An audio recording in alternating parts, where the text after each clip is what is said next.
In our last session, we unpacked the way John intentionally sparks Old Testament memory as a way of pointing to the reality of Jesus. He begins his book by telling us that Jesus is the new creation story, that he is the Word, and through the Word, all things come into existence. He goes on from there to say that the Word became flesh and made his dwelling among us. That word dwelling is important because in that original language, it literally means to set up camp or to build a tent. Once again, sparking the Old Testament memory of his readers.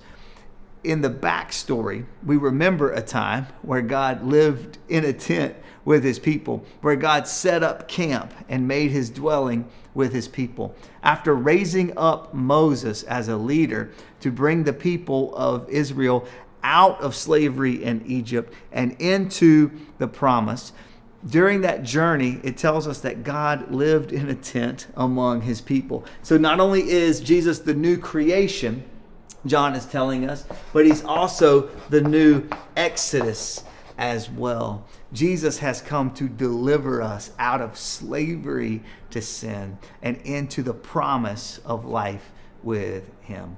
In the next section of the book, John continues this theme of Jesus being the pioneer of the new way. In the beginning of chapter 2, we've got the first miracle of Jesus, where Jesus turns water into wine at a wedding.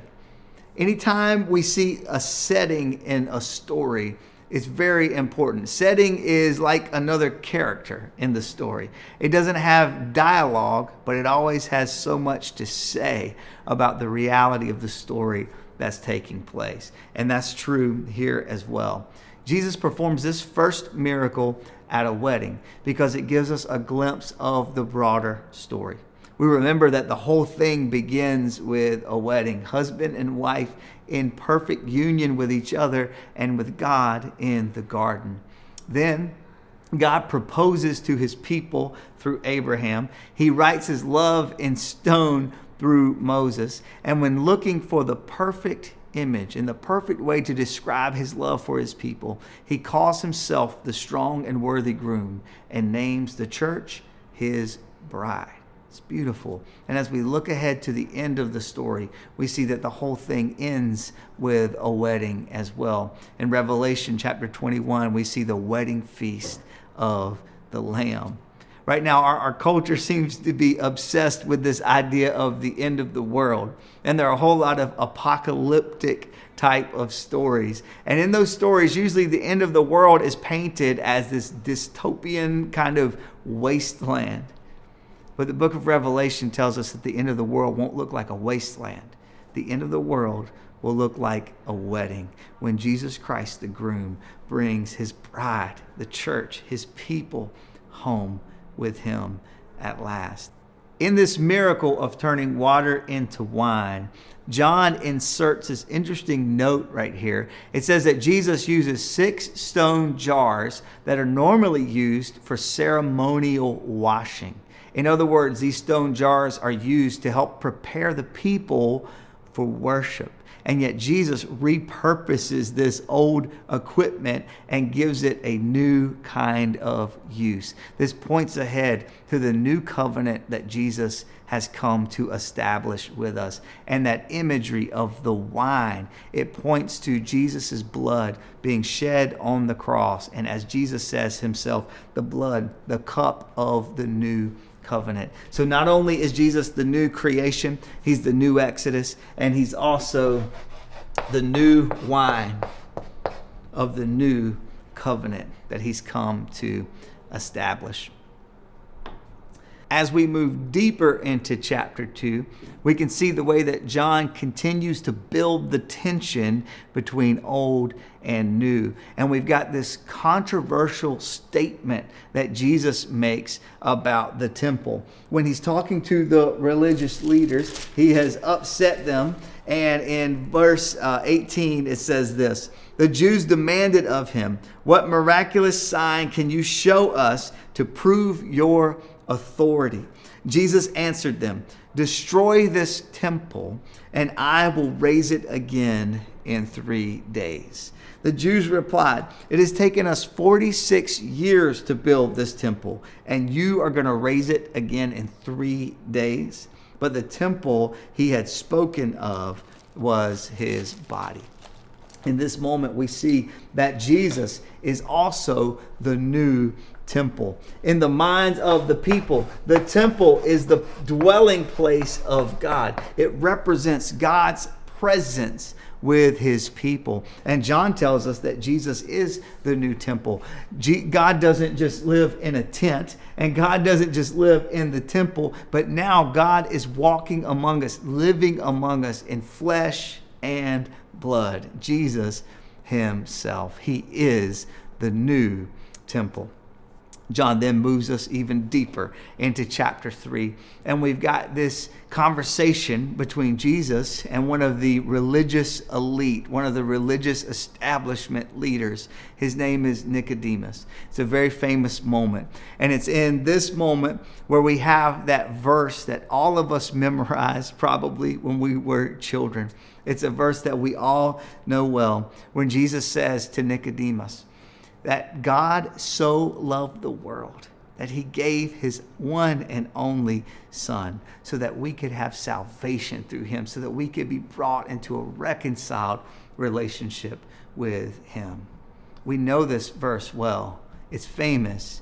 But do you realize that the first time it is mentioned here, it is whispered like a conspiracy under the cover of darkness? This is a revolutionary idea. Nicodemus comes to meet Jesus at night because he's afraid of the consequences of this conversation.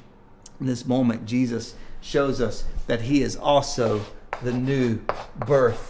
And it's through relationship with him we are born again, and we have a new life through him. The old is gone and the new has come through Jesus.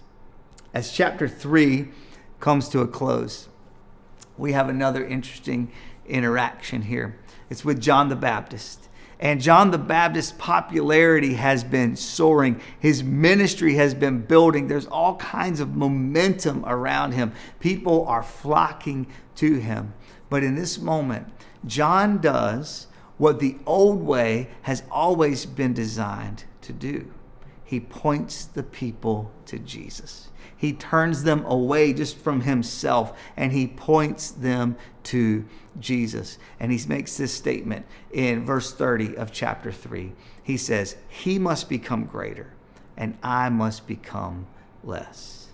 This was the role of the old way. This is what it's designed to do. It's not that we forget the old. It's not that we cast away the old. We need to dive into it. We need to understand it, but we need to see it through the lens of the life and the death and the resurrection of Jesus, and the way that all along, from the beginning of the story, a thread has been running through it, leading us right to the full reality of Jesus. Jesus is the new creation. He's the new Exodus. He's the new wine. He's the new temple. He's the new birth. And John the Baptist tells us that he is the new lamb sacrificed to take away the sins of the world.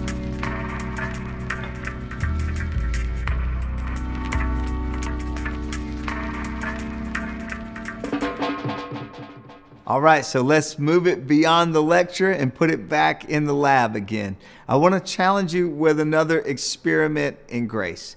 In this session, we talked about Jesus' controversial statement about the temple. It's actually sparked by the incident where he goes into the temple and he starts to flip tables and he's chasing livestock and people out of the temple. A lot of times we see this anger and it seems confusing to us. But when we look at the context of the story, then we understand what is going on. There are two things throughout Scripture that anger God: idolatry and oppression. And we see both of these at work in this moment. Idolatry because of twisted worship practices that are happening in the temple, and oppression because of the burden that's being placed on the poor. Most likely what's going on here is that the people who were selling the livestock to be sacrificed in the temple were jacking up the prices, and this affected the poor the most. In this culture, owning livestock was a sign of wealth. So if you were poor, you probably didn't own your own livestock. You couldn't bring your own livestock to the temple for sacrifices, so you had to purchase them there. And what we find here is most likely the people selling were pushing up the prices because they knew the demand was high. You had to buy the sacrifices in order to remain in that relationship with God. They manipulated the poor, they twisted worship, and this angered Jesus. This angered Jesus. And so he chases them out. I want to ask you, what makes you angry? What angers you? What kind of oppression breaks your heart? What kind of injustice in the world just gets under your skin? That is a good indicator to what you are passionate about. I want to challenge you in that. For this experiment in grace, identify some kind of injustice that angers you. Identify a group of people, maybe around the world, maybe it's right in your community, that are experiencing oppression. And I want to ask you this question point blank. What are you going to do about it? What are you going to do about it? Write down your answer, wrestle with that, and then go and do it.